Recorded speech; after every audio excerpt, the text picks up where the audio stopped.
Welcome back, everyone. I am Piancey, and I am here, as usual, with my partner in crime, Bennett Tomlin. How are you doing today? Confused and bewildered. How are you, Cass? Well, I am laughing as I watch the Sotheby's auction for the Constitution. It won't be for another hour or so, something tells me. NFTs are in the news again. DAOs are in the news again. We're getting a lot going on. I mean, I'm thinking specifically to a tweet I saw this past week where someone said something along the lines of, NFTs are never going to go down. Not in our lifetime. And God, I just love it. I love that. I love this time because you have these phases, right? And it's for any asset class. It doesn't matter if it's blockchains or traditional stocks, FANGs, like whatever we're talking about. There's always this blissful moment where people are just absolutely certain it's different this time. And I love it. I live for this moment. Yeah, me too. It's quite fun to be a sideline participant in those moments. And what's hilarious to me is that this isn't the first time we've even seen this. You and I were both around for CryptoKitties, right? When they filled up the chain, and you had people talking about how like their Gen 0 or Gen 1 CryptoKitties or whatever were going to be like this new emblematic like creator of value because they could be bred and do all these things, and that it was going to be the future of cryptocurrency. And then their price collapsed. But this time's different. It always is. But we're going to talk about something very specific about NFTs today because I heard something very specific about it this past week. I know that a lot of other people are going to talk about the value of NFTs as collectibles or as specific receipts for an item or whatever, limited edition prints. It's fine. I'm not here to offer the opinion that there's zero intrinsic value to any NFT ever, or that one day there couldn't be good use cases for them in, I don't know, video games or whatever. I'm sure that there's things that can happen with them that make sense. But today we're going to talk about how people involved in the stock market seem to perceive NFTs and security tokens, and that there's this popular theory that if NFTs are utilized as a dividend for, let's say, AMC, which can't even issue dividends as far as I know, they're still in debt, so they're not allowed to issue dividends right now. But when they can issue dividends, that if they issue the dividends as an NFT, it's a short killer. It will kill all the short sellers. They won't be able to cover. So I want to unpack that because there's a lot going on there. And you know what? I'll be specific. It was in a Spaces with Mark Cahotis and a bunch of people who just f***ing love NFTs. And they all agreed this was going to kill shorts forever and ruin the business model for activist short sellers. Bennett, let's unpack that now. Let's talk about it. Do we have to? Let's start with the intersection of Mark Cahotis fans and NFT supporters is already a unique group of people that you've chosen to stake your brand on. And it is unclear to me why Mark believes that issuing an NFT quote-unquote dividend would kill the shorts. I mean, the first reason would be the obvious one that anytime a company puts out a crypto press release right now, the market goes all Long Island blockchain and gives the stock a pretty nice boost. So just saying they're going to be doing that would probably give them a boost and might force some short sellers into a dangerous position. But I think the way you were describing it to me, it sounded like he believed it was going to have some kind of other effect because only certain real quote-unquote shares would get the dividend, and in doing so, short sellers would be ruined or something like that, right? Yeah, so it might be worthwhile to kind of shorting basically involves purchasing a asset and purchasing it by borrowing it from somebody else. So you're not intending to own this thing indefinitely. My favorite example is one I saw years ago where it would be, I need sugar for a recipe, but I think the price of sugar is really high right now, and I think the price of sugar is going to go down. So I go to my neighbor and I get a pound of sugar from them. I borrow it. I say, I will bring you a pound of sugar back in a month. Actually, I'll bring you a pound of sugar plus 2 ounces extra. I'll give you extra sugar on top of it when I bring it back. Well, my neighbor isn't using the sugar. They agree to this. And lo and behold, a month later, the price of sugar has dropped by, let's say, 50%. So when I go and purchase that pound of sugar, it actually is less expensive for me than if I had purchased it the month before when I borrowed it from my neighbor. And then to pay them back, even with the extra sugar that I'm putting on top, it still cost me less than it would have cost at that point. So you're making money by borrowing something and then giving it back when it's at a lower price. That spread is what you make money on. That's in its simplest form. Now, you likely know how dividends work. Basically, if you own an asset, if you own it for X amount of time, and the owners of the stock, the board of directors, whoever is the shareholders at large, if there's no debt involved with this company and they have extra money in reserves, they can choose to take that money and quarterly or yearly or whatever they decide, give shareholders a certain amount of that money per share that they own. That's all a dividend is. It gets complicated when you're shorting because what happens is that you're holding the shares, but the person who you're borrowing those shares from wants to see that dividend. So you have to pay that dividend out to the person who you're borrowing the shares from. This is when shorting gets very expensive. Not only are you taking out a loan essentially to hold these shares, but if there's a dividend, you have to pay the owner of the shares that dividend. So essentially what Mark was saying was that NFTs would be this, non-fungible dividend that you could put out for every single share in existence, but that because they're illiquid, shorties wouldn't be able to acquire the NFT to trade back to the individual, and that it would destroy them, that there's no price that they could possibly put out there, and that they would have to cover their shorts immediately. Can we poke some holes in this? I hope so. My understanding is that it is possible to do non-cash dividends, right? You can disperse other assets to shareholders. My confusion here with Mark's suggestion is how the process of distributing these NFTs would work. Because whichever blockchain platform, whatever these tokens are issued on, is not aware of the location and holder of every single AMC share in the world. And so there has to be some kind of process to claim the NFT you're owed. And so I'm not sure that counts as a dividend. Yeah, I also was thinking about this, and I'm not sure that, because I tried to think about it in a not so digital way and think like, well, okay, if this has been a thing forever, that you could set your dividend as whatever you want, why not do something like collectible cards? Why haven't they done that already? Where some company that's doing a dividend for every share that you have, you get a collectible card that they're giving away. I presume it's because no one wants that. No one wants a collectible card or something from a company as opposed to, say, money. But I'm just wondering if it's something that could kill every short seller in the market. Why wouldn't companies do this occasionally? Well, it could just be that Mark Cohodes has figured out something that all of these companies have missed. Yeah, that's generous. The other possibility is that this idea is nonsense. And we're discussing nonsense. We're discussing tokens on an entirely separate set of infrastructure being issued as a quote-unquote dividend to all the shareholders of this stock, with no clear mechanistic way to make that happen, and the belief that somehow in doing so, that the shorts would be in an unsalvageable situation, right? And also, if they can't you borrow a stock to short it, you sell it, you get the cash, you hold the cash, you pay the interest on the loan until you finally buy back the stock and give it back. Like you mentioned, you're generally expected to pay the dividend back to the person. But in this case, the dividend is not a traditional dividend, right? And so like the person who currently has your stock of AMC has a right to claim that dividend currently. And securities themselves are by their nature supposed to be fungible. One share of AMC should be the same as any other share of AMC. So tying each share to a non-fungible token is maddening. It feels like we are discussing madness.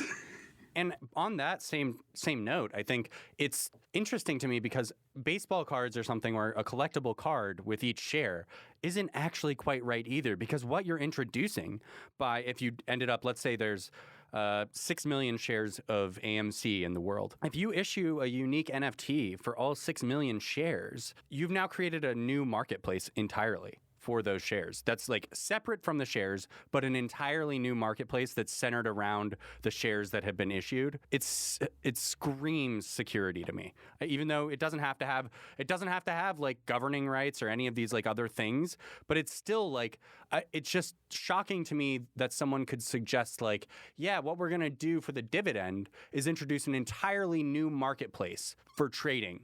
Well, I think the reason we've never heard of that is because there's no fucking way the SEC would be down. Not to mention that these same people were confusing NFTs and security tokens and using those phrases interchangeably. See, and maybe this is the problem. Maybe Mark Cohodes doesn't know what an NFT is. Maybe, but even if he was talking about issuing a security token, that sounds also not reasonable. It's very difficult. There are technically ways to do it, though. Unlike issuing an NFT to every single shareholder, at least security tokens are possible. And so let's give him the benefit of doubt and assume he's discussing the possible thing. So I think this entire thing is just meant to prop up his conspiracy theory that there are a variety of shorts who are using synthetic shares and dark pools and short ladder attacks and a bunch of other things that are being inappropriately described or do not exist in order to attack the prices of these stocks that have often gone up by many multiples in currently structurally, like financially unsound companies. It's a very weird thesis when you say it out loud, but that does seem to be his thesis. And so perhaps his belief is that if the securities were instead tokens on a public ledger, then there can be no fake shares, there can be no whatever, because we can see all the tokens. But again, that's not true. You can still set up a dark pool with tokens. You just put them in one place, have a bunch of people agree to a set of terms and run it off chain. Like, the solutions he's coming up with to problems that don't actually exist are infuriating me in this moment. Well, and I find it difficult to comprehend how a security token or an NFT for that matter would actually be a shorty killer, because everybody has a buy and sell price. If he thinks that everyone with an NFT or a security token, once they get the dividend, wouldn't sell any of them, what is he talking about? I think what he's trying to do is just to try to be like, there should only be X million or whatever shares of AMC that can be traded. And I have become convinced and convinced a bunch of other lemmings that this is not the current reality. And so we must take whatever steps necessary to prove to my lemmings that there are these extra things that are being used to hurt them. And so it doesn't really matter what mechanism he's choosing in the spaces or trying to attribute to these things to accomplish that thing. It's all towards the goal of advancing his own interests. Also, how many stocks have suffered from like activist short seller attacks? I assume he's talking mostly about Overstock and GameStop and AMC. Overstock, to be fair, won court cases about short sellers, and Patrick Byrne and Overstock did actually win those court cases. So credit where credit's due there. They took on short sellers and banks and they won. But I do think it's funny to think that to get so mad about this in relation to two stocks when the rest of the market has been smashing it for the past year. Well, and look at two of the stocks he's invested in right now, AMC and GameStop, both companies which have are poorly structured financially, have decreasing revenue, have serious structural challenges to continue as a going concern, yet both have gone up by multiples of their value over recently. If someone is attacking their price, they're doing a really fucking bad job. And this also plays into that whole silver... The silver squeeze bullshit, yes. Yeah, we're not making any friends on this episode for sure. I'm sure that there's people who will take issue with all of what we're saying about this. And look, I'm not even trying to suggest that there's zero manipulation or that market makers like Citadel don't play a large role in a lot of this stuff. Of course they do.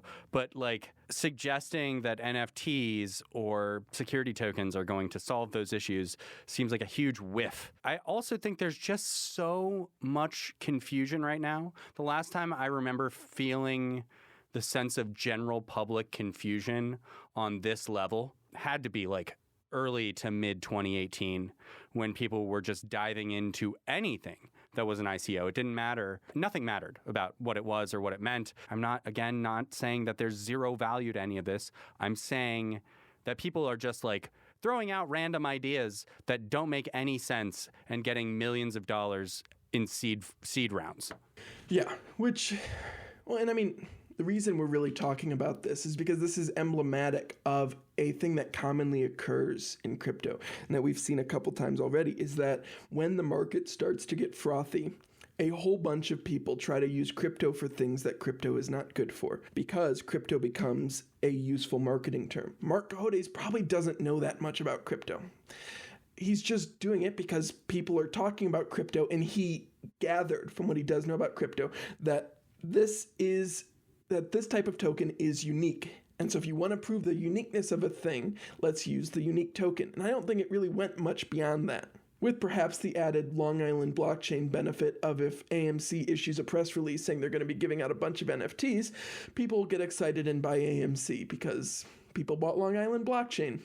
Yeah, it's all really it's funny to me. It's funny to me when I see threads that go, the hiring process is going to change forever from NFTs. Here's a 16-tweet thread about how, and it's just all total f***ing bullshit. I think that's fun. It's funny to me. I laugh. I'm also aware, unfortunately, that there's like negative aspects to that stuff, and there are definitely going to be people who get hurt because of these people saying this stuff. When the Wolf of Wall Street is saying, I love helping people in the NFT space, you got to do a double take. You just have to do a double take and go, okay, does this guy love helping anyone besides himself and his pocketbook? I don't think so. I don't think that's ever going to change. So what is he actually saying right now? He's saying he found a new way to make money. And currently the SEC isn't yelling at him for it. And this is perhaps my biggest fear with NFTs in general, is not that they have no use cases. It's not that some of them won't retain significant value. It's that there's a whole bunch of these projects that are taking advantage of people, and the people participating in the market aren't doing the work to even recognize that.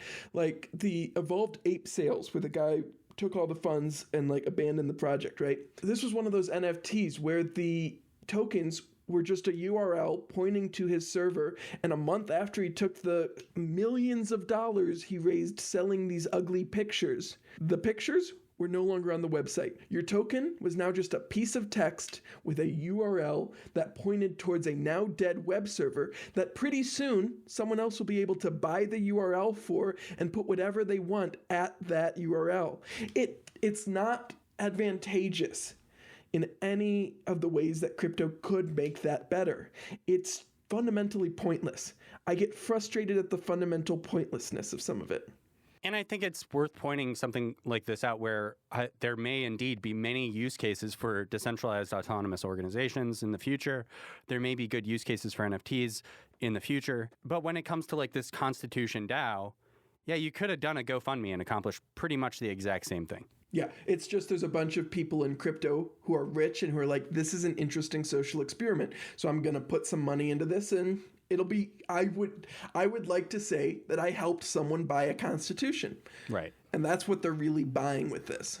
I think that more or less covers what we have to say about ideas like NFTs or STOs, security token offerings, destroying shorties. It ain't going to happen. It's not a reality that's functional with actual reality. Starting secondary markets as a dividend, starting collectible markets as a dividend, just a bad idea, a really bad idea. And really, shame on him. Not cool. Not Well, and even AMC's own SEC following say, like, we do not know if this price can be sustained. Expect to lose a significant portion of your investment if you invest in any of our share offerings. The idea that this is all some conspiracy by the shorts to hurt the price is not even something AMC management or board of directors or the people who most directly benefit from the price agree with. To be fair, I don't know if it would behoove them to, even if they thought it, to say that out loud, because it makes you look it probably wouldn't, but insane. Like Elon Musk on short sellers. Yes, that's true. But he also is the wealthiest man alive, and everyone loves seeing him say stuff like, "Oh, I thought you were dead, Bernie Sanders." So no accounting for taste or why anyone would like that piece of shit. So I'm glad that AMC doesn't do that. I'm glad that AMC doesn't do it, and that GameStop, Ryan Cohen, and I might not love these companies, but it seems like at least their executive leadership is like. Yeah, I mean, I see your point, but. Join us next week when we talk about. Oh, we don't even have. Oh God.